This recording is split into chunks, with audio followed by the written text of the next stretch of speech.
પંચાયત સમાચાર 24 માં આપનું સ્વાગત છે। દાહોદ નગરપાલિકાના સફાઈ કામદારોના હક મુદ્દે શ્રમિક સંગઠનોની આરપારની લડત, અચોક્કસ મુદ્દતની ઉપવાસની આપી ચેતવણી। દાહોદ નગરપાલિકામાં છેલ્લા 28 વર્ષથી સફાઈ કામગીરી બજાવતા 81 વાલ્મીકી શ્રમિકોને કાયમી કરવાના મુદ્દે સામાજિક એકતા જાગૃતિ મિશન અને અખિલ ભારતીય શ્રમિક સંઘ દ્વારા તંત્રને 15 દિવસની આખરી મહેતલ આપવામાં આવી છે। સંગઠનના ગુજરાત પ્રદેશ અધ્યક્ષ વિમલ સોલંકીની આગેવાની હેઠળ શ્રમિકોના એક વિશાળ સમૂહે નગરપાલિકાના મુખ્ય અધિકારીને રૂબરૂ મળીને ઉગ્ર રજૂઆત કરી હતી। વર્ષ 1996થી સતત સેવા આપી શહેરને સ્વચ્છ રાખતા આ ગરીબ કામદારોના હકોનું હનન થતું હોવાના ગંભીર આક્ષેપ સાથે આ લડતના મંડાણ કરવામાં આવ્યા છે। આ વિવાદના મૂળમાં નગરપાલિકાની સામાન્ય સભા દ્વારા અગાઉ પસાર કરાયેલો ઠરાવ ક્રમાંક 140 રહેલો છે। સંગઠનના પ્રદેશ અધ્યક્ષના જણાવ્યા અનુસાર આ ઠરાવમાં વર્ષો જૂના શ્રમિકોને વરિષ્ઠતાના આધારે કાયમી કરવાની સ્પષ્ટ મંજૂરી હોવા છતાં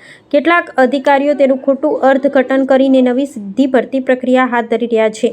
સંગઠને માંગ કરી છે કે વડોદરાના પ્રાદેશિક કમિશનર દ્વારા મંજૂર થયેલી 66 જગ્યાઓ પર માત્ર આ અનુભવી વાલ્મીકી શ્રમિકોને જ વયમર્યાદામાં છૂટછાટ આપી અને તાત્કાલિક ધોરણે કાયમી કરવામાં આવે અને આ અંગેનો સત્તાવાર સુધારા અહેવાલ ઉચ્ચ કક્ષાએ સત્વરે મોકલવામાં આવે। શ્રમિકોના હિતમાં સંગઠનને તંત્ર પાસે સત્તાવાર લેખિત બાહેધરી માંગી છે કે માત્ર જૂના કામદારોને જ કાયમી કરવામાં આવશે।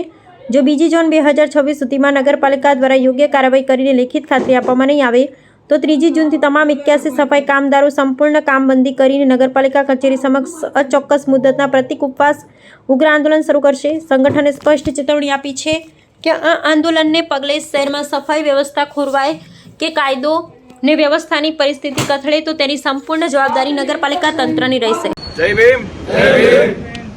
આજે અમે દાહોદ નગરપાલિકાના ચીફ ઓફિસરશ્રીને અલ્ટિમેટમ પત્રક આપવા માટે આવ્યા હતા। અમારા વર્ષો જૂના સફાઈ કામદારો સાથે અન્યાય થવા જઈ રહ્યો છે, તે અન્યાયને રોકવા માટે સામાજિક એકતા જાગૃતિ મિશન અને અખિલ ભારતીય શ્રમિક સંઘની ટીમ અહીંયા આવી પહોંચી છે અને અલ્ટિમેટમ પત્રકની નકલ આજે ચીફ ઓફિસરશ્રીને આપી છે। નગરપાલિકાના અધિકારીઓ જે નવી ભરતીનું કાવતરું ઘડી રહ્યા છે તેને અમે થવા દઈએ નહીં। આ જો નવી ભરતીનું કાવતરું ઘડી રહેવામાં આવશે તો અમારા શ્રમિકો સાથે અન્યાય થશે। એટલે અમે લોકો એવું કહેવા માંગીએ છીએ કે જે વર્ષો જૂના સફાઈ કામદારો જે લોકો પોતાની ઈમાનદારી પોતાની મહેનતથી કામ કરી રહ્યા છે તે લોકોને કાયમી કરો। તેમનો હક તમે બીજા લોકોને શા માટે આપવા માંગો છો?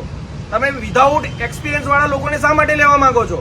એટલે અમે નગરપાલિકાને કહેવા માંગીએ છીએ કે જો અમારા વર્ષો જૂના સફાઈ કામદારોને કાયમી કરવામાં નહીં આવે અને ઠરાવ નંબર 140માં પણ એ લોકોએ સ્વીકાર્યું છે પાલિકાએ કે અમે આ વર્ષો જૂના સફાઈ કામદારોને સિનિયોરિટી મુજબ કાયમી કરીશું, પણ આ લોકો પોતાના ઠરાવથી પણ એમના વાતથી ફરી જાય છે।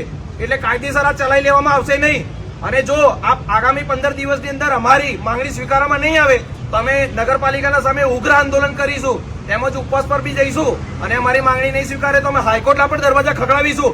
જય ભીમ।